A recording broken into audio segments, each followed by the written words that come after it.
Hello students, trigonometry के आज के लेक्चर में हम लोग स्टार्ट करेंगे साइन ऑफ ट्रिग्नोमेट्रिक रेशियोज। ये पार्ट थोड़ा सा बेसिक आपने 10th क्लास में पढ़ा हुआ है, लेकिन अलग अलग ट्रिग्नोमेट्रिक रेशियोज का अलग अलग क्वाड्रेंट में कैसा साइन होता है आज इसके बारे में हम डिस्कस करेंगे। तो मैंने यहाँ पे हेडिंग लिखी हुई है साइन ऑफ ट्रिग्नोमेट्रिक रेशियो। अब देखो, साइन ऑफ ट्रिग्नोमेट्रिक रेशियो में ये सभी को मालूम है कि अगर हमारे पास में ये राइट एंगल ट्रायंगल है, क्योंकि ट्रिग्नोमेट्री में अभी जो हम सारे केसेस करते हैं वो हम सभी राइट एंगल ट्रायंगल के लिए करते हैं। ये हमारा एक राइट एंगल ट्रायंगल है एबीसी, जिसमें हमारा एंगल ए जो है वो थीटा दिया हुआ है और ये एंगल आपका 90 डिग्री है।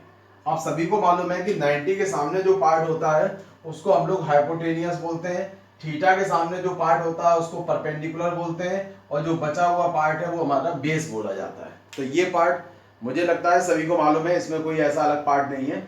अब आप ये देखते हो कि यहाँ पे हमारे पास में तीन अलग अलग साइड्स हैं। इन तीन अलग अलग साइड्स का अलग अलग तरीके से जो रेशियो होता है उन रेशियोज को नाम दिया गया साइन, कॉस, टेन, कॉट, सेक और कॉसेक। तो आपने ये पढ़ा हुआ है, मैं आपको लिख देता हूँ। पहला पार्ट आप सभी ने पढ़ा हुआ है कि साइन थीटा जो होता है वो हमारा होता है perpendicular upon hypotenuse, perpendicular upon hypotenuse. दूसरा जो है कॉस थीटा, भी आपको मालूम है कॉस थीटा जो होता है वो होता है बेस अपॉन हाइपोटेनियस। ठीक है। थर्ड पार्ट है हमारा टेन थीटा, टेन थीटा जो होता है वो होता है perpendicular upon base. Fourth result है हमारा कॉट थीटा, कॉट थीटा हमारा बन जाएगा base upon perpendicular, base upon perpendicular. Fifth result हमारा बनता है सेक थीटा, सेक थीटा जो है कॉसेक का उल्टा होता है तो हाइपोटेनियस अपॉन बेस। और लास्ट में हमारा बनता है कॉसेक थीटा, जिसको हम लोग लिख सकते हैं साइन का रेसिप्रोकल है तो h upon P, hypotenuse upon base, hypotenuse upon perpendicular. तो ये हमारे जो है 6 ट्रिग्नोमेट्रिक रेशियोज होते हैं। इन ट्रिग्नोमेट्रिक रेशियोज के बारे में हम 10th क्लास से पढ़ते रहे हैं, तो इसमें कुछ नया नहीं है। नया पार्ट इसमें तुम्हारे लिए क्या होगा, नया पार्ट आपके लिए होगा कि अगर हम अलग अलग क्वाड्रेंट में जाएंगे, क्योंकि ये जो रेशियोज हैं ये केवल अभी इसमें क्वाड्रेंट का कोई डिस्कशन नहीं था कि किस क्वाड्रेंट में जाने पर क्या रिजल्ट आएगा, इसका कोई डिस्कशन नहीं था। हम लोग बात करेंगे।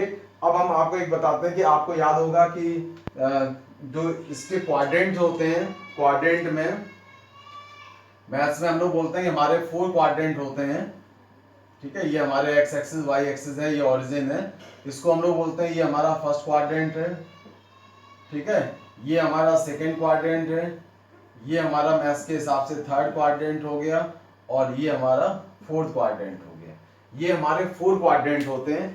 अब आपको याद ये रखना है कि एक रूल होता है जिसको हम लोग बोलते हैं ASTC, AST और C। मतलब यहाँ पे ए का मतलब होता है all trigonometric part are positive, तो इसका मतलब ए का मतलब हो जाएगा यहाँ पे all T ratios are positive. ठीक है, ए का मतलब हो गया सारे ट्रिग्नोमेट्रिक पार्ट है। मतलब अगर हमारा थीटा जो है, और आपको ये ध्यान रखना है फर्स्ट क्वाड्रेंट का मतलब होता है, मैंने आपको ये टेबल पिछली बार बताई थी कि अगर 0 से 90 डिग्री तक दिया हो तो वो हमारा फर्स्ट क्वाड्रेंट होता है, 90 से 180 डिग्री तक सेकेंड क्वाड्रेंट होता है, 180 से 270 डिग्री तक हमारा थर्ड क्वाड्रेंट होता है और 270 डिग्री से 360 डिग्री तक हमारा फोर्थ क्वाड्रेंट होता है। साथ ही साथ मैंने इसको लिखवाया था कि 0 से π/2 अगर लिखा है तो फर्स्ट क्वाड्रेंट है, π/2 से पाई लिखा है तो सेकेंड बोलते हैं, पाई से 3π/2 लिखा है तो थर्ड क्वाड्रेंट होता है और 3π/2 से लेके 2π तक लिखा हो तो ये फोर्थ क्वाड्रेंट होता है। तो ये आपको मालूम है एंगल इसके डिफरेंट डिफरेंट होते हैं। मैं यहाँ पे मेंशन भी कर देता हूँ, ये 0 है हमारा। ठीक है, ये हमारा इस जगह पे 90 डिग्री या इसको हम π/2 बोलते हैं, ये हमारा यहाँ पे 180 डिग्री या इसको हम पाई बोलते हैं, ये हमारा 270 डिग्री या इसको हम 3π/2 बोलते हैं। और ये हमारा पार्ट अगर हम पूरा चक्कर कंप्लीट करेंगे तो जो ये पार्ट आएगा इसको हम लोग पाई भी बोलते हैं, इधर से जब आएंगे तो 2π बोलते हैं इधर से। ठीक है, तो आपको ध्यान रखना है कि ये हमारे क्वाड्रेंट की वैल्यू होती है। आप इस एंगल के अकॉर्डिंग आप डिसीजन ले सकते हो कि हमारा कौन सा पार्ट किस क्वाड्रेंट में है। ठीक है, तो मैंने आपको बताया कि फर्स्ट क्वाड्रेंट में जितने भी ट्रिग्नोमेट्रिक रेशियो है, ट्रिग्नोमेट्रिक रेशियो कितने हैं, 6 हैं, तो 6 के 6 ट्रिग्नोमेट्रिक रेशियोज की जो वैल्यूज होती हैं वो हमेशा पॉजिटिव होती हैं फर्स्ट क्वाड्रेंट में। अब हम आते हैं सेकंड क्वाड्रेंट में। सेकंड क्वाड्रेंट में एस लिखा है, एस का मतलब होता है साइन थीटा और उसका रेसिप्रोकल कॉसिक थीटा। तो इसमें आप लिखोगे इस वाले पार्ट के लिए कि इसमें sine theta and cosec theta, ये दोनों जो है वो पॉजिटिव होते हैं। रेस्ट जितने भी बचे हुए चार हमारे ट्रिग्नोमेट्रिक रेशियोज हैं वो चार के चार इसमें नेगेटिव होते हैं। ठीक है, अब आते हैं हम इसके बाद थर्ड क्वाड्रेंट में। थर्ड क्वाड्रेंट का मतलब होता है AST, टी मतलब होता है टेन थीटा और उसका रेसिप्रोकल कॉट थीटा। तो टेन थीटा और एंड इसका रेसिप्रोकल है यहाँ पे कॉट थीटा, ये आपके पॉजिटिव होंगे। मतलब थर्ड क्वाड्रेंट में टेन थीटा और कॉट थीटा की वैल्यू हमेशा पॉजिटिव होगी। रेस्ट बचे हुए जो चार आपके ट्रिग्नोमेट्रिक रेशियो हैं उनकी वैल्यूज वहां पे थर्ड क्वाड्रेंट में नेगेटिव होंगी। इसी टाइप से फोर्थ क्वाड्रेंट में सी आता है, तो आप इसको सी का मतलब हो जाता है यहाँ पे कॉस थीटा और उसका रेसिप्रोकल है सेक थीटा, ये हमारे पॉजिटिव होंगे। रेस्ट जो चार बचेंगे वो हमारे नेगेटिव होंगे। तो आप इसको याद रखते हो ASTC, जिसको अलग अलग तरीके से समझाया जाता है। ASTC रूल हमारा होता है यहाँ पे ASTC, इस रूल का मतलब हो जाता है आफ्टर, बहुत से लोग बताते हैं आफ्टर स्कूल टू कॉलेज। ठीक है, तो हमें सभी को मालूम है कि हम स्कूल 12th तक करने के बाद कॉलेज जाते हैं, तो आप इस तरीके से याद कर सकते हो ASTC रूल, यानी कि आफ्टर स्कूल टू कॉलेज। ठीक है, इसके अलग अलग सेंटेंस होते हैं याद करने के लिए, वो मैं आपको यही मैंने एक सेंटेंस बताया, आप बुक्स वगैरह देखोगे तो और अलग अलग तरीके से लिखा होता है, लेकिन आप याद ये रखो सिंपल सा ASTC। ए मतलब ऑल पॉजिटिव, मतलब सारे ट्रिग्नोमेट्रिक अगर फर्स्ट क्वाड्रेंट में आ रहे हैं तो पॉजिटिव वैल्यू देंगे, अगर सेकंड क्वाड्रेंट में है तो साइन और कॉसिक थीटा को छोड़ के ये दो पॉजिटिव देंगे, बाकी चार नेगेटिव देंगे। थर्ड क्वाड्रेंट में अगर हम आते हैं तो टेन और कॉट पॉजिटिव देंगे, बाकी चार नेगेटिव होंगे। और फोर्थ क्वाड्रेंट में आएंगे तो कॉस थीटा और सेक थीटा पॉजिटिव होगा, बाकी चार नेगेटिव होंगे। ये हमारा ASTC रूल है, ये हमारे बहुत काम का रूल है। ठीक है, अब इसमें हम ये आपका पार्ट होने के बाद इस पे किस तरह के क्वेश्चन बनते हैं वो मैं आपको थोड़ा सा इसके ब्रीफ में आपको बता देता हूँ। एक क्वेश्चन बताता हूँ, फिर उस क्वेश्चन के अलावा मैं अभी थोड़ी सी कुछ प्रॉपर्टी और डिस्कस कर लूँ, तब हम लोग मेन क्वेश्चंस पे आएंगे। ठीक है, तो ये चार्ट तो आपने सभी ने बना लिया होगा, तो मैं चार्ट आपको हटा देता हूँ ये। ठीक है, तो ये हमारा पार्ट हो गया कि ये हमारे साइन ऑफ ट्रिग्नोमेट्रिक रेशियोज का कॉन्सेप्ट है। ठीक है, अब हम बात करेंगे इसमें क्वेश्चन कैसा आता है। तो जैसे अगर हमारे पास में दिया हुआ है if sine theta is equal to 1/2 या 1/3 लिख देता हूं, एंड थीटा बिलोंग्स टू π/2 से पाई। ठीक है, then find value of all trigonometric ratios. ये हमारा क्वेश्चन बन गया। Then find the values of all trigonometric ratios. Question की एक लैंग्वेज ये भी हो सकती है, क्वेश्चन की लैंग्वेज यहाँ पे ये भी आ सकता है कि if sine theta is equal to 1/3 and theta lies in second quadrant, ठीक है, फाइंड वैल्यूज ऑफ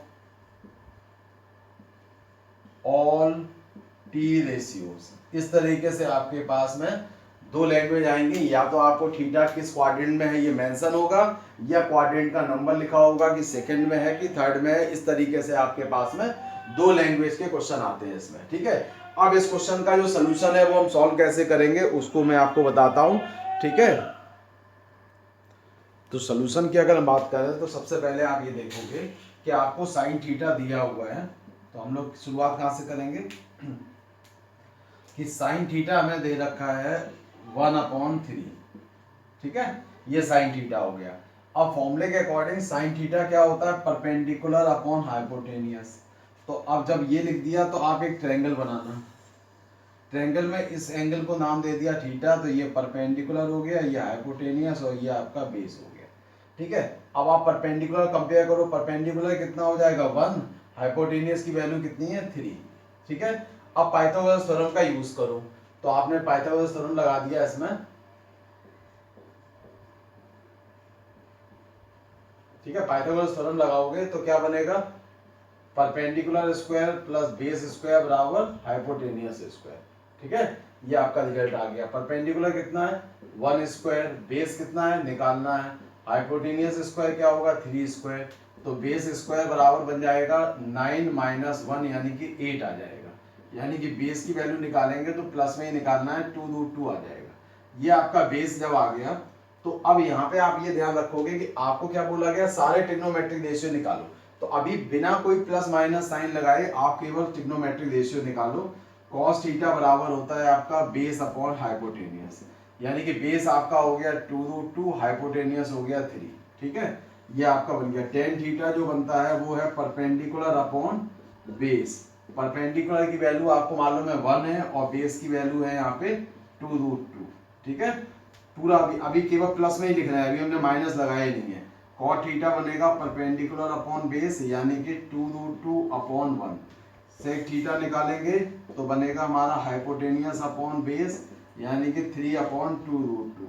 ठीक है, और कॉसेक थीटा अगर निकालेंगे तो हमारा क्या बनेगा, हाइपोटेनियस अपॉन परपेंडिकुलर यानी कि 3 अपॉन 1।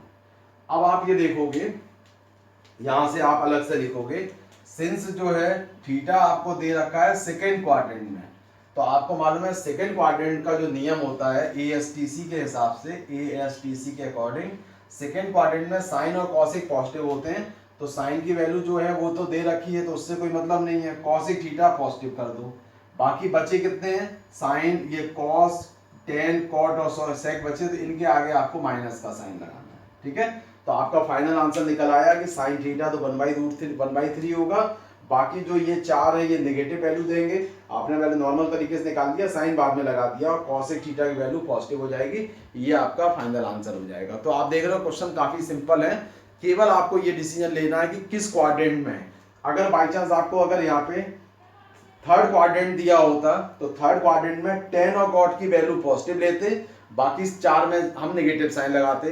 ठीक है, वो साइन भी होता, कॉसेक भी होता। इसी टाइप से अगर फोर्थ क्वाड्रेंट होता तो कॉस और सेक को हम पॉजिटिव लगाएंगे, बाकी 4 हमारे नेगेटिव लगेंगे। तो इस तरीके से हम क्वेश्चन सॉल्व करते हैं। ठीक है, इसमें हमारे क्वेश्चन कई और तरीके के भी बन जाते हैं। जैसे मान लो मैं ये क्वेश्चन थोड़ा सा हटा दूं यहाँ पे, इसी क्वेश्चन का सेकेंड पार्ट हम लेते हैं कि सेकेंड पार्ट में आपसे कहा जाएगा find value of sine theta plus cos theta upon tan theta. ऐसे क्वेश्चन भी बन जाते हैं। अब क्या करना होगा, आपको वैल्यू तो इसी प्रोसेस से निकालना होगा जो आपने निकाला है। ठीक है, केवल आपको वैल्यू रखनी पड़ेगी। साइन थीटा की वैल्यू कितनी है 1/3, कॉस थीटा की वैल्यू कितनी है आपको -2 रूट 2/3। ठीक है, और टेन थीटा की वैल्यू कितनी है -1 अपॉन 2 रूट 2। अब आप इसको एलसीएम लोगे तो आ जाएगा 1 - 2 root 2 upon 3 divided by -1 upon 2 root 2। ये ऊपर चला जाएगा, ये आपका यहाँ आ जाएगा, तो आंसर बन जाएगा 2 रूट 2 ब्रैकेट में 1 - 2 रूट 2 अपॉन में आएगा -3। ये आपका आंसर हो जाएगा। ठीक है, तो जो वैल्यूज आपकी प्लस या माइनस में आएंगी वही यूज करना है, क्योंकि थीटा जो है हम लोग सेकेंड क्वाड्रेंट का लेके चल रहे हैं। अगर किसी और क्वाड्रेंट में होगा तो उसके अकॉर्डिंग साइन लगा देना, अगर फर्स्ट क्वाड्रेंट में होगा तो सारे पॉजिटिव रहेंगे, उसमें आपको ज्यादा सोचना नहीं है। ठीक है, तो इस टाइप के क्वेश्चंस आपके ट्रिग्नोमेट्रिक रेशियोज पे बनते हैं। वो अभी हम थोड़े से क्वेश्चंस और डिस्कस करेंगे, लेकिन अब इससे पहले हम आपको जरा कुछ और पार्ट इसमें डिस्कस कर लें जो आपके लिए जरूरी है। वो पार्ट है आपको ट्रिग्नोमेट्रिक रेशियोज की मैक्सिमम और मिनिमम वैल्यू, है ना, उसको डिस्कस कर लेते हैं। वो भी कॉन्सेप्ट काफी काम का है, और मतलब कंपटीशन पॉइंट ऑफ व्यू से जो लोग जेईई मेंस की तैयारी कर रहे हैं या जेईई एडवांस की तैयारी करेंगे उनके लिए तो खासकर ये काफी इंपॉर्टेंट है। ठीक है, तो हम अगला पोर्शन जो स्टार्ट करते हैं वो हमारा है maximum and minimum value of trigonometric ratios.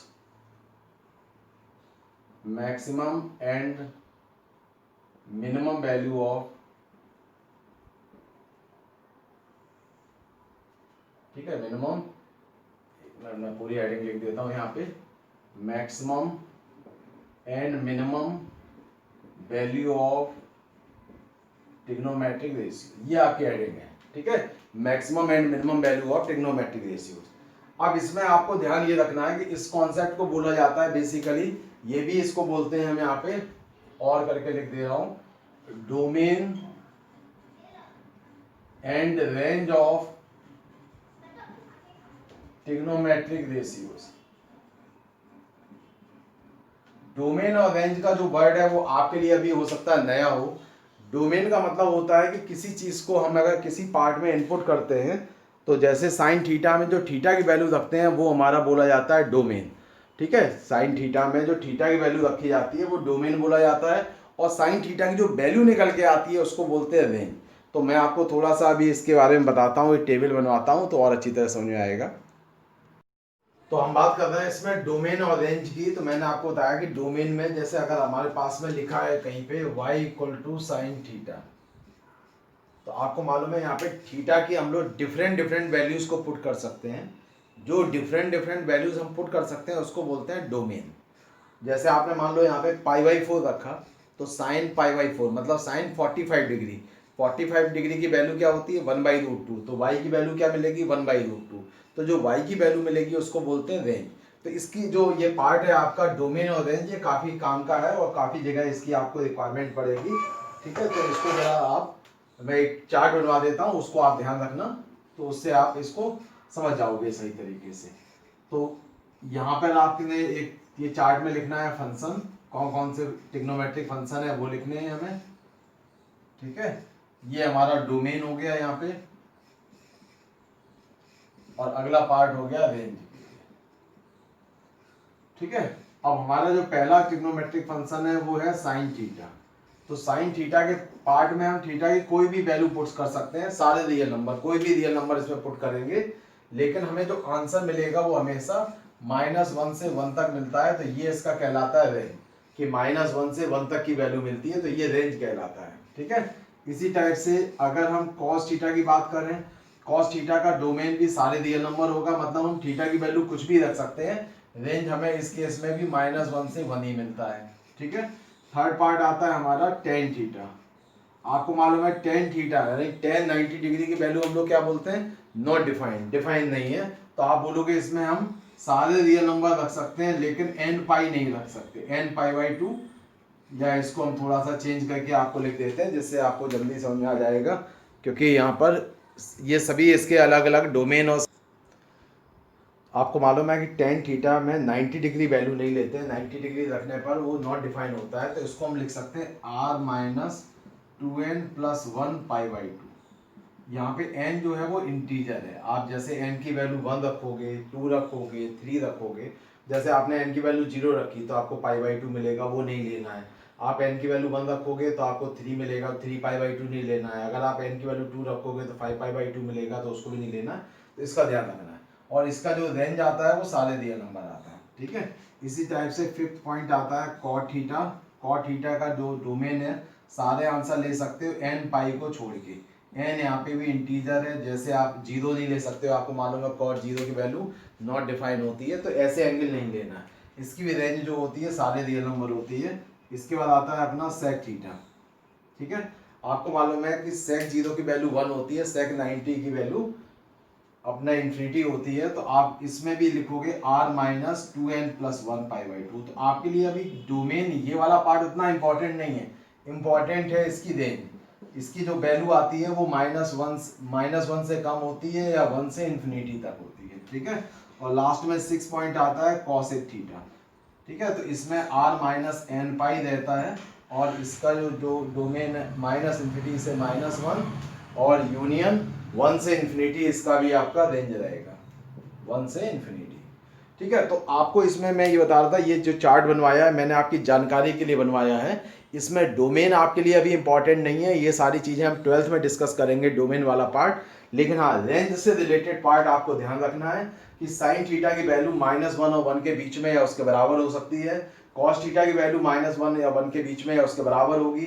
Tan theta कोई भी रियल नंबर हो सकता है, कॉट थीटा कोई भी रियल नंबर हो सकता है। सेक थीटा -∞ से -1 तक और 1 से इन्फिनिटी ले सकते हैं, और कॉसेक थीटा को -∞ से -1 और 1 से इन्फिनिटी ले सकते हैं। ये आपके लिए इंपॉर्टेंट है। इसको मैं दूसरे तरीके से आपके सामने और लिखता हूँ, जिससे कि आपको याद रहेगा कि एक नया तरीका और आपको बता दे रहे। इसको जरूर याद रखना, क्योंकि ये जो पार्ट है कई सारे क्वेश्चनों में वैल्यू में आपको डिसीजन लेने में आसानी होगी कि हम इस वैल्यू को ले सकते हैं कि नहीं ले सकते, इसलिए काम आएगा। ठीक है, तो आपको मैं एक नया तरीका ये बताता हूँ कि साइन थीटा की वैल्यू जो होती है मैक्सिमम 1 होती है, मिनिमम -1 होती है, या उसके बीच में होती है। ये आपको याद रखना है कि साइन थीटा -1 और 1 से ज़्यादा बड़ा नहीं होगा। जैसे कहीं लिखा है कि साइन थीटा इक्वल टू 2, तो कहा जाए थीटा की वैल्यू बताओ, तो आप लिखोगे नो सोल्यूशन। क्यों नो सोल्यूशन आएगा? आप लिखोगे साइन थीटा की वैल्यू 1 से ज्यादा नहीं हो सकती या -1 से कम नहीं हो सकती, -1 और 1 के बीच में या उसके बराबर होगी। तो ये आपको ध्यान रखना है, इसकी जरूरत आपको पड़ेगी। ठीक है, तो ये आपने ये वाला पार्ट लिख दिया। इसी टाइप से आपको याद रखना है कि कॉस थीटा जो है वो भी 1 और -1 के बीच में होता है। थर्ड आता है आपका टेन थीटा। टेन थीटा की वैल्यू इन्फिनिटी और -इन्फिनिटी के बीच में होगी। फोर्थ आपको मिलेगा कॉट थीटा। कॉट थीटा भी इन्फिनिटी और -इन्फिनिटी के बीच में आएगा, क्योंकि टेन और कॉट दोनों ही मैंने सारे रियल नंबर लिखे थे, आर लिखा हुआ था, तो उसके अकॉर्डिंग -इन्फिनिटी से +इन्फिनिटी कुछ भी ले सकते हैं। इसी टाइप से फिफ्थ पॉइंट आएगा सेक थीटा। सेक थीटा जो होता है वो -1 से कम होता है और सेक थीटा जो है 1 से ज्यादा होता है। इसी टाइप से आएगा कॉसेक थीटा। कॉसेक थीटा जो है वो -1 से कम आएगा और कॉसेक थीटा जो आएगा 1 से ज्यादा आएगा। तो ये हमारे 6 ट्रिग्नोमेट्रिकल फंक्शन है, इसकी जरूरत आपको खूब पड़ेगी। ठीक है, अब मैं आपको स्क्वायरिंग बताता हूँ। स्क्वायरिंग की भी कभी कभार आपको जरूरत पड़ेगी, अभी ज्यादा तो नहीं पड़ेगी, लेकिन हाँ थोड़ी बहुत जरूरत। स्क्वायर करने पे क्या होता है, आप बोलते हो कि सर हम किसी भी नंबर का स्क्वायर करते हैं तो स्क्वायर हमेशा होता है पॉजिटिव। स्क्वायर हमेशा कैसा होता है? पॉजिटिव। और पॉजिटिव नंबर की शुरुआत कहाँ से होती है? 0 से। तो आप ये बोलोगे अगर साइन स्क्वायर थीटा है तो उसका आंसर 0 और 1 के बीच में आएगा। ठीक है, ये इसके बीच में 0 आता है और इसमें आप देख रहे हो -1 का स्क्वायर करें या +1 का स्क्वायर करें 1 आएगा। तो आपको ध्यान रखना है कि साइन स्क्वायर थीटा की वैल्यू 0 और 1 के बीच में या उसके बराबर होगी, 1 से ज्यादा कभी नहीं होगी या 0 से कम नहीं होगी। इसी टाइप से कॉस स्क्वायर थीटा भी आपका 1 और 0 के बीच में आएगा। ठीक है, इसी टाइप से आपका टेन स्क्वायर थीटा जो है वो भी आपका 0 और इन्फिनिटी के बीच में आएगा। इसी टाइप से आपका कॉट स्क्वायर थीटा जो है वो भी इन्फिनिटी और 0 के बीच में आएगा। ठीक है, इसी टाइप से सेक स्क्वायर थीटा जो है वो भी आपका 1 और इन्फिनिटी के बीच में आएगा। और इसी टाइप से हम लिखेंगे कॉसेक स्क्वायर थीटा। केवल आप ये जानकारी अभी कर लो हासिल कि ये वैल्यूज इसके बीच में होती हैं। इसका जो मेन कॉन्सेप्ट है वो आपको, जिन लोगों ने इन इक्वेशंस टॉपिक कर रखा है उन्हें ज़्यादा बेटर समझ में आ जाएगा। जिन्होंने अभी इन इक्वेशन नहीं किया है तो हो सकता है थोड़ी सी प्रॉब्लम आए। तो आप केवल ये जानकारी रखो कि साइन थीटा की वैल्यू -1 और 1 के बीच में होगी, उससे ज़्यादा या उससे कम नहीं होगी। कॉसिक थीटा की वैल्यू -1 से कम नहीं होगी, 1 से ज़्यादा नहीं होगी, उसके बीच में हो सकती है। टेन थीटा कुछ भी ले सकते हैं। सेक थीटा जो है वो -1 से कम हो सकता है या 1 से ज़्यादा हो सकता है। इसी टाइप से कॉसिक थीटा -1 से कम होगा या 1 से ज़्यादा होगा। स्क्वायर करने पर आप हमेशा ये चार्ट याद रखना कि साइन स्क्वायर थीटा 0 और 1 के बीच में होगा या उसके बराबर होगा।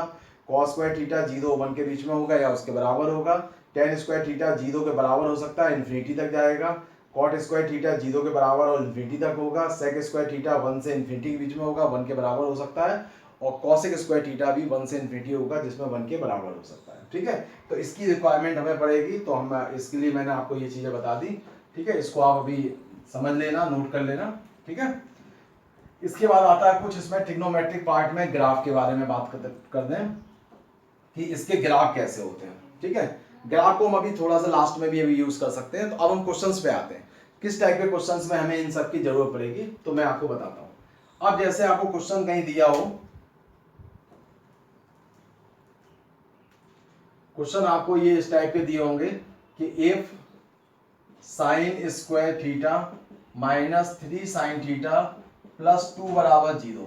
ठीक है, फाइंड वैल्यू ऑफ थीटा। आपको दिख रही है क्वाड्रेटिक इक्वेशन है ना।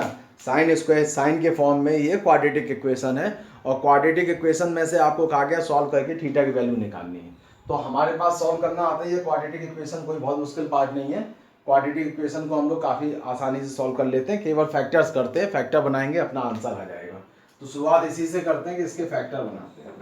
ठीक है, तो आपको मालूम है इसके फैक्टर करेंगे तो आपको रिजल्ट मिलेगा sign square theta -2 sine theta minus sine theta +2 बराबर 0। ठीक है, इसमें से मैंने साइन थीटा कॉमन ले लिया तो आ जाएगा साइन थीटा -2। इसमें से 1 कॉमन लिया तो साइन थीटा -2 बराबर 0। अब आप इसमें से दोनों से साइन थीटा -2 कॉमन लोगे, बचेगा ब्रैकेट में ये दोनों कॉमन हो गए, ये बचेगा साइन थीटा -1 बराबर 0। अब दो फैक्टर है, इससे अगर वैल्यू निकालेंगे तो साइन थीटा की वैल्यू 2 आएगी, इससे वैल्यू निकालेंगे तो 1 आएगी। ठीक है, अब मैंने आपको अभी थोड़ी देर पहले बताया था कि साइन थीटा की वैल्यू जो होती है वो -1 और 1 के बीच में होती है या उसके बराबर। तो ये वैल्यू तो पॉसिबल नहीं है। अगर वो कॉन्सेप्ट आपको नहीं बताता तो आप ये चीज नहीं कर पाते, आप तो लिख देते कि ये भी आंसर पॉसिबल है, जो कि गलत होता। अब सही आंसर क्या बचा, साइन थीटा बराबर 1। अब सबको मालूम है कि 1 वैल्यू किसकी होती है, साइन 90 डिग्री की। ठीक है, तो थीटा आपका आ जाएगा 90 डिग्री, या इसको हम लोग लिख सकते हैं थीटा बराबर π/2। इस टाइप के जो क्वेश्चंस होते हैं वो आपके डोमेन और रेंज पे आधारित होते हैं। अगर आपको ये चीज़ नहीं मालूम होगी तो इस टाइप के क्वेश्चंस करने में आपको समस्या आएगी। ठीक है, तो इसलिए मैंने आपको ब्रीफ में ये अभी बताया कि इसका डोमेन क्या होता है, रेंज क्या होता है। ठीक है, तो बना लोगे, अब इस टाइप के क्वेश्चन में दिक्कत नहीं आएगी किसी को। ठीक है, चलो, तो ये तुम्हारा एक पार्ट, इस टाइप के क्वेश्चंस को आप कंप्लीट कर लोगे। ठीक है, अब इसमें दूसरे टाइप के क्वेश्चन कौन से आते हैं वो हम आपको बताते हैं।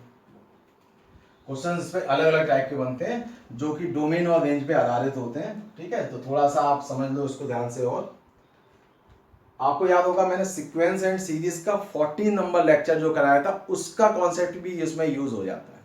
कैसे यूज होगा वो हम आपको एक क्वेश्चंस के माध्यम से समझाते हैं, तो क्वेश्चन से आपको ज़्यादा अच्छा समझ में आ जाएगा। मैंने एक सामने एक क्वेश्चन लिखा हुआ है कि if x and y is real so that the equation sine square theta equal to x square plus y square upon 2xy is possible only when x equal to y not equal to 0। ठीक है, ये आपको question उन्हीं लोगों को समझ में आएगा जिन्होंने सीक्वेंस एंड सीरीज का लेक्चर नंबर 14 अटेंड किया हुआ है। अगर लेक्चर नंबर 14 नहीं किया है तो इसमें आपको दिक्कत आएगी। तो जिन लोगों ने लेक्चर 14 अभी नहीं किया सीक्वेंस सीरीज का, वो एक बार जरूर देख लें और उसके बाद इस क्वेश्चन को अच्छी तरह समझ पाएंगे आप। ठीक है, अब तरीका इसमें क्या है, अच्छा क्वेश्चन है, आईआईटी के हिसाब से इंपॉर्टेंट है, आईआईटी में इस टाइप के क्वेश्चंस आते भी हैं। यहाँ पर आप देख रहे हो ट्रिग्नोमेट्री का पार्ट है, यहाँ अलजेब्रा का पार्ट है, तो दोनों अलग अलग नेचर के पार्ट हैं। जब अलग अलग नेचर के पार्ट हैं तो इनको सॉल्व करने का तरीका भी थोड़ा अलग है क्योंकि नेचर अलग है। तो हम यहाँ पे सबसे पहले लेफ्ट हैंड साइड को देखते हैं। लेफ्ट हैंड साइड में है साइन स्क्वायर थीटा।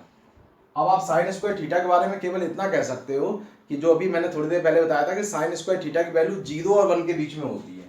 तो आप ये लिखोगे कि साइन स्क्वायर थीटा की वैल्यू या तो 1 हो सकती है या 0 या उसके बीच में होगी, इतना ही कह सकते हैं। इसके अलावा आप लेफ्ट हैंड साइड में कुछ नहीं कह सकते। ठीक है, अब आते हैं राइट हैंड साइड में। राइट हैंड साइड में जो कॉन्सेप्ट लगेगा वो मैंने बताया, सीक्वेंस एंड सीरीज का लेक्चर नंबर 14 उसका कॉन्सेप्ट लगेगा।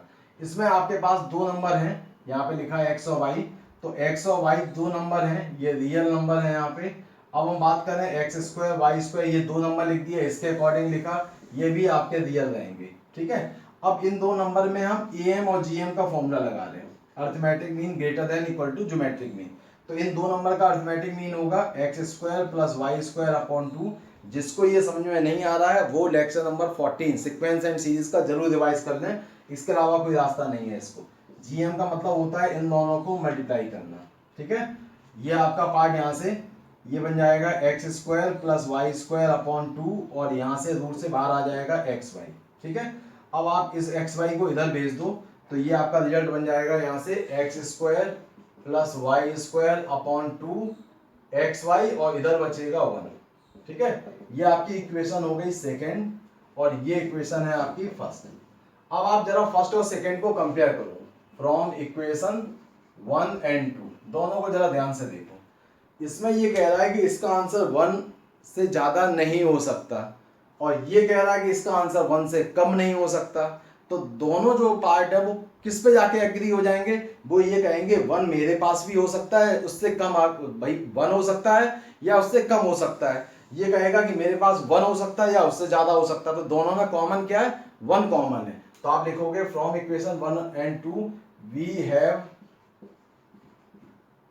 1 एज कॉमन। 1 जो दोनों में कॉमन है, कॉमन का मतलब है कि साइन स्क्वायर थीटा की जो वैल्यू है वो भी 1 हो सकती है और यानी कि x square plus y square upon 2xy की वैल्यू भी 1 हो सकती है। अब मैथ में हम लोग ये हमेशा पढ़ते रहते हैं कि डिनोमिनेटर कभी 0 नहीं होता है, तो xy की वैल्यू 0 तो कभी नहीं होगी क्योंकि अपॉन में लिखा हुआ है। अपॉन में अगर 0 हो जाएगा तो पूरा सिस्टम इन्फिनिटी हो जाएगा। अब हम इतने पार्ट को सॉल्व करते हैं, तो सॉल्व करेंगे तो क्रॉस मल्टीप्लाई किया तो 2xy बराबर x square plus y square. ठीक है, इसको इधर भेजा तो x square plus y square minus 2xy बराबर 0 हो जाएगा। ये फॉर्मूला बन गया x माइनस वाई का होल स्क्वायर, इसका स्क्वायर रूट ले लिया तो एक्स वाई, ये आ गया x बराबर वाई। यही हमें प्रूव करना था। ये आप पहले बता चुके हो कि दोनों 0 नहीं हो सकते, तो इनको कंबाइंड कर दिया तो लिखोगे x equal to y not equal to 0। ठीक है, यही हमें इसमें प्रूव करना था। तो ये क्वेश्चन थोड़ा सा आईआईटी लेवल का क्वेश्चन है, स्टार्टिंग में ही मैंने इसको डिस्कस किया। हो सकता है आपको ये टफ लग रहा हो, लेकिन ये बताना जरूरी था क्योंकि मैंने डोमेन और रेंज का कॉन्सेप्ट किया है। अगर जिन लोगों को ये थोड़ा कम समझ में आए तो वो परेशान मत होना। ऐसे क्वेश्चन जब आप धीमे धीमे अभी ट्रिग्नोमेट्री में आप और कॉन्सेप्ट करोगे, सीखोगे, तो ऐसे क्वेश्चन भी आपको इजी लगने लगेंगे। ठीक है, तो इसमें बेचैन होने की और परेशान होने की जरूरत नहीं है। आप इस टाइप के क्वेश्चन अभी आगे और करोगे, इस टाइप के कॉन्सेप्ट सीखोगे। ठीक है, तो जिनको नहीं समझ में आया है या कम समझ में आया वो परेशान ना हो, ऐसे आगे चीज़ें हम और दोबारा करवाएंगे। ठीक है, और बाकी जिसका ये अर्थमेटिक और जीएम का जो कॉन्सेप्ट है ये मैंने सीक्वेंस एंड सीरीज के लेक्चर नंबर 14 में बताया है, तो जिन्होंने नहीं किया उस लेक्चर को एक बार जरूर देख लें। ठीक है, तो इसके बाद हम बढ़ते हैं क्वेश्चंस पे कि किस टाइप के क्वेश्चंस अब इस पूरे लेक्चर में बनेंगे। जो हमने आज इसकी थ्योरी जो आपसे डिस्कस की है, टोटल क्वेश्चंस किस टाइप के आएंगे, मैं उस क्वेश्चंस को डिस्कस करता हूँ। 2 क्वेश्चन मैंने आपके लिए ये लिखे हुए हैं। इसमें से पहला क्वेश्चन जो है, ठीक है, ये फर्स्ट क्वेश्चन तो पुराने क्वेश्चन जैसे ही है। ठीक है, सेकेंड क्वेश्चन थोड़ा सा डिफरेंट है। इसमें आपको दिया है 5 tan थीटा इक्वल टू 4, तो आपने लिखा है इसमें tan थीटा की वैल्यू जो आएगी वो आएगी 5/4। ठीक है, और इसके बाद उन्होंने दे रखा है थीटा जो है वो पाई से 3π/2 दे रखा है। मतलब कौन सा क्वाड्रेंट हो गया, थीटा जो हो गया वो थर्ड क्वाड्रेंट में हो गया। और थर्ड क्वाड्रेंट में tan थीटा कैसा होता है, पॉजिटिव, इसीलिए इसकी वैल्यू पॉजिटिव दे रखी है। तो आप यहाँ पे सबसे पहले एक ट्रायंगल बनाओगे। ठीक है, अब मैं थोड़ा सा इस क्वेश्चन में चेंज भी कर देता हूँ, थोड़ा चेंज करता हूँ। चेंज क्या करता हूँ, यहाँ पे मैं लिखता हूँ -4। ठीक है, और इसको मैं चेंज करके कर देता हूँ यहाँ पे 3π/2 से लेके और 2π तक। थोड़ा चेंज किया जाए क्योंकि सेम क्वेश्चन तो आपने अभी किया था इस जैसा, तो थोड़ा सा डिफरेंट लाते हैं। अब यहाँ पे जो वैल्यू निकालोगे तो अब वो आंसर आपका आएगा -4/5। यहाँ से अब आप निकालोगे तो -4/5 आएगा। ठीक है, और थीटा आपका किस क्वाड्रेंट में बनेगा, फोर्थ क्वाड्रेंट में अब आपका दिया है क्वेश्चन। तो अब आपको मालूम है कि फोर्थ क्वाड्रेंट में जो हमारा रूल होता है ASTC, उस रूल के अकॉर्डिंग अगर हम देखें फोर्थ क्वाड्रेंट में, तो फोर्थ में कॉस और सेक पॉजिटिव होने चाहिए, tan इसीलिए नेगेटिव दे रखा है। तो आप नेगेटिव लिखोगे, लेकिन ये केवल आपका रिप्रेजेंट करता है क्वाड्रेंट को, वैल्यू केवल 4/5 है। तो अब इसमें आप ये लिखोगे कि ये होता है परपेंडिकुलर अपॉन बेस। तो परपेंडिकुलर को 4 लिखना है, -4 मत लिखना, और बेस को 5 लिखना पड़ेगा आपको। ठीक है, अब आप निकालोगे हाइपोटेनियस, तो h² बराबर क्या होता है, p² प्लस b², यानी कि p की वैल्यू बन जाएगी यहाँ पे 4² और ये बन जाएगा 5², यानी कि आ जाएगा 16 + 25 यानी कि 41 आ जाएगा। तो h की वैल्यू आ जाएगी √41। तो ये आप लिख देना √41 हो जाएगा आपका h की वैल्यू। अब इन्होंने आपसे कहा है कि सारे ट्रिग्नोमेट्रिक रेशियो निकालो फर्स्ट पार्ट में। तो हमारे पास में क्या क्या है, साइन थीटा होता है perpendicular upon hypotenuse, cos theta जो बनेगा वो बनेगा base upon hypotenuse, tan theta जो होता है वो लिखा ही हुआ है तो लिखने की जरूरत ही नहीं है, perpendicular upon base, cot theta जो होता है वो बेस अपॉन परपेंडिकुलर आता है। ठीक है, इसके अलावा सेक थीटा जो आएगा वो हाइपोटेनियस अपॉन बेस होगा, और कॉसिक थीटा जो आएगा वो आएगा हाइपोटेनियस अपॉन परपेंडिकुलर। अब आपको मालूम है क्वाड्रेंट यहाँ दे रखा है फोर्थ क्वाड्रेंट है, तो वैल्यूज कैसी आएंगी फोर्थ में, कॉस और सेक को छोड़ के, तो कॉस पॉजिटिव होगा और सेक पॉजिटिव होगा, बाकी सबके लिए नेगेटिव वाली वैल्यूज रखनी पड़ेंगी। यानी कि आंसर बनेगा माइनस परपेंडिकुलर 4/√41। ठीक है, ये आपका बन जाएगा, इसका बन जाएगा ये 5/√41 पॉजिटिव होगा, ये वाला पार्ट तो पहले से नेगेटिव दिया है 4/5। ठीक है, ये कॉट जो है नेगेटिव पहले से हो जाएगा उल्टा 5/4, इसकी वैल्यू रखोगे पॉजिटिव हो जाएगा √41/5। ठीक है, और लास्ट में ये पार्ट आएगा आपका कॉसिक थीटा नेगेटिव में √41/4।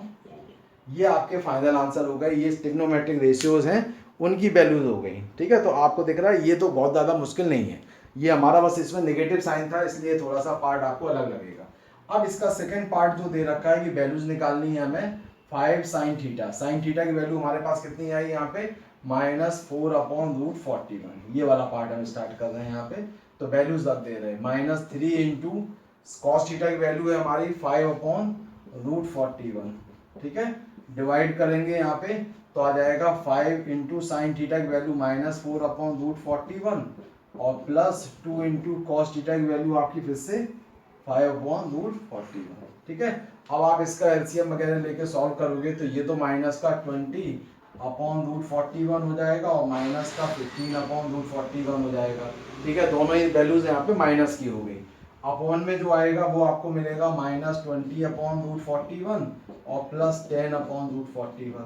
तो 41 तो एलसीएम लेके हटा दोगे तो माइनस का 35/√41 अपॉन में आएगा माइनस का 10/√41।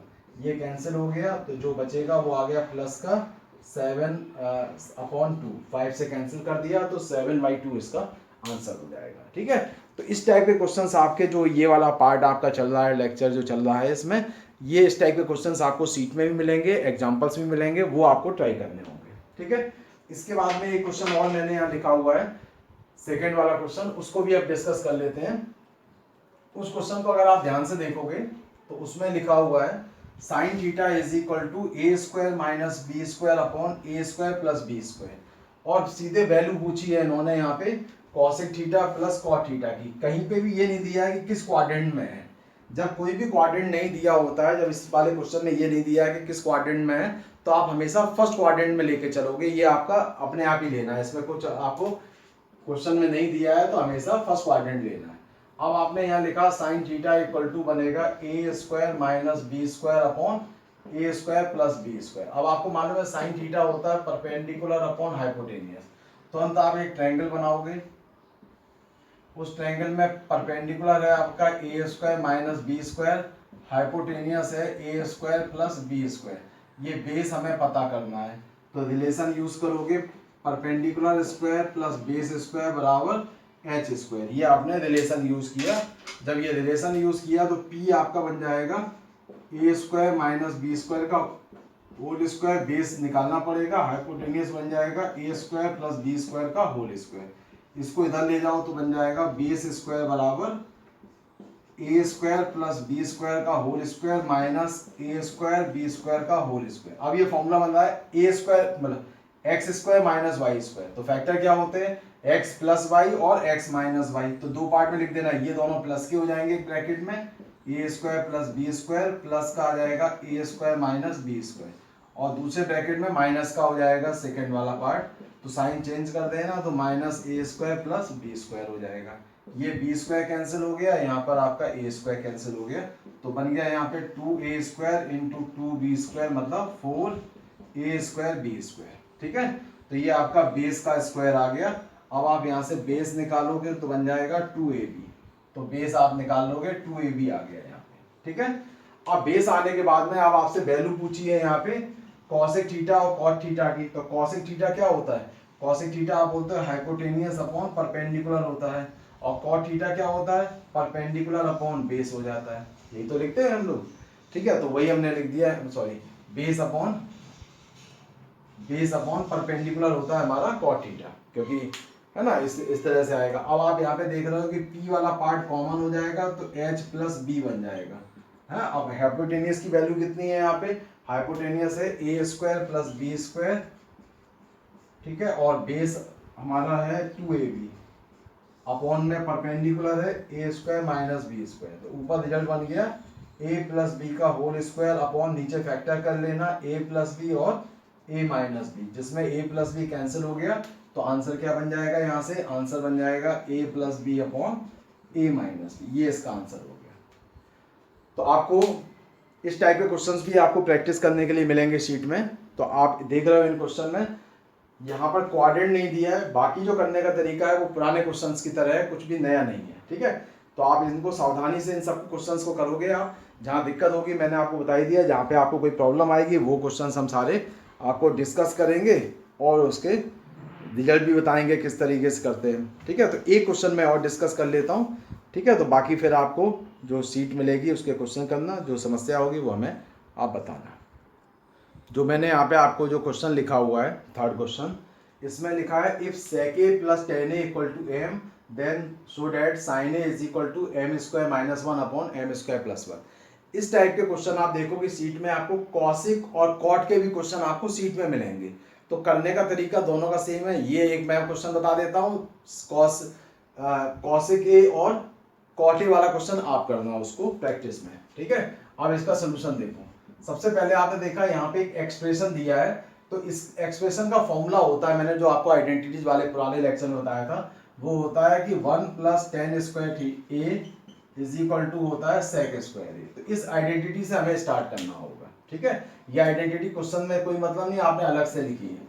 ऐसे ही अगर आपको कॉसिक और कॉट वाला क्वेश्चन होगा तो आपको लिखना पड़ेगा 1 + cot स्क्वायर ए बराबर cosec स्क्वायर ए, उससे स्टार्ट करना, ठीक है। यहाँ पे आप tan को इधर भेजोगे तो आएगा sec स्क्वायर ए माइनस tan स्क्वायर ए, और इसके फैक्टर आपको मालूम है कि एक बार प्लस का होगा ये tan वाला पार्ट, एक बार माइनस का आएगा, ठीक है। sec a minus tan a आ जाएगा।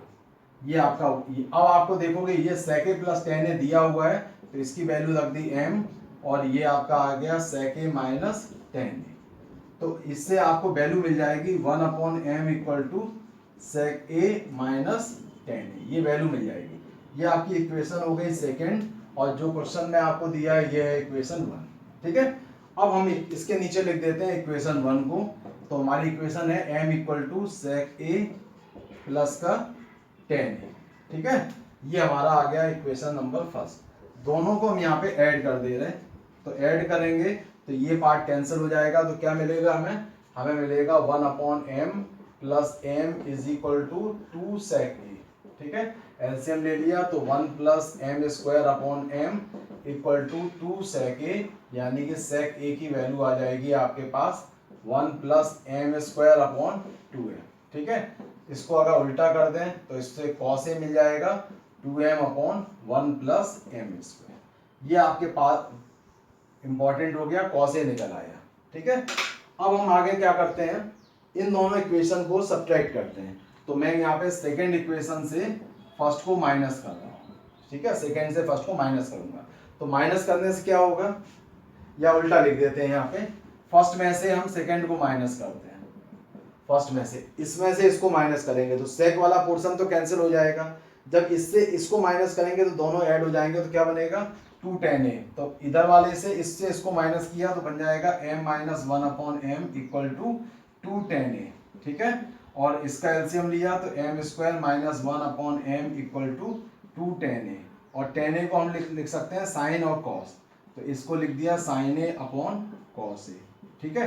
हमें वैल्यू चाहिए साइन a की, तो इस कॉस a की वैल्यू यहाँ पुट कर दी, ये 2 से मैंने इधर डिवाइड कर दिया, तो क्या बन जाएगा, ये बन जाएगा m square minus 1/2m is equal to sine a upon cos a की वैल्यू ये रख दी, तो 2m अपॉन 1 + m स्क्वायर, ठीक है।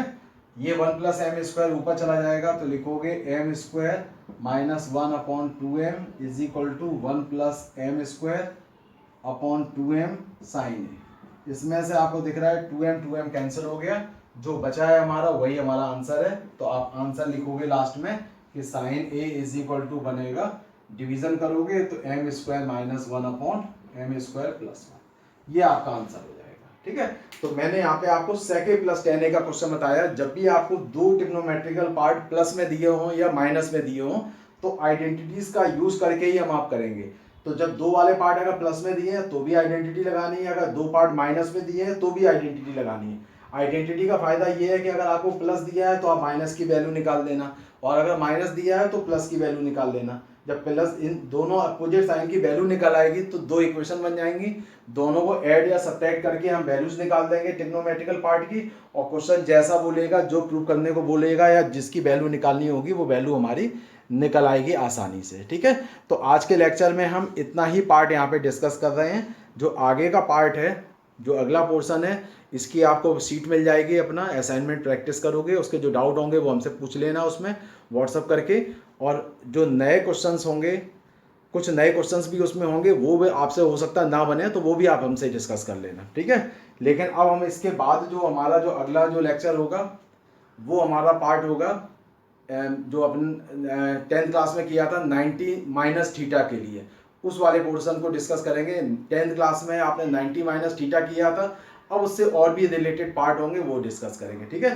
तो आज के लेक्चर के लिए इतना ही पार्ट है। इसके क्वेश्चंस जो है वो आप हमें व्हाट्सअप करना, जो नहीं आ रहे हैं, लेकिन करने जरूर है क्वेश्चंस। अगर आप क्वेश्चन नहीं करोगे तो ट्रिग्नोमेट्री में आपकी कमांड नहीं बनेगी, और ट्रिग्नोमेट्री के बिना आपको 11th में भी दिक्कत आएगी, साथ ही साथ 12th में तो बहुत ही ज़्यादा दिक्कत आएगी, ठीक है। तो अच्छी तरीके से इन पार्ट को करना है, जो प्रॉब्लम्स होंगी वो हमें आप सेंड करना है।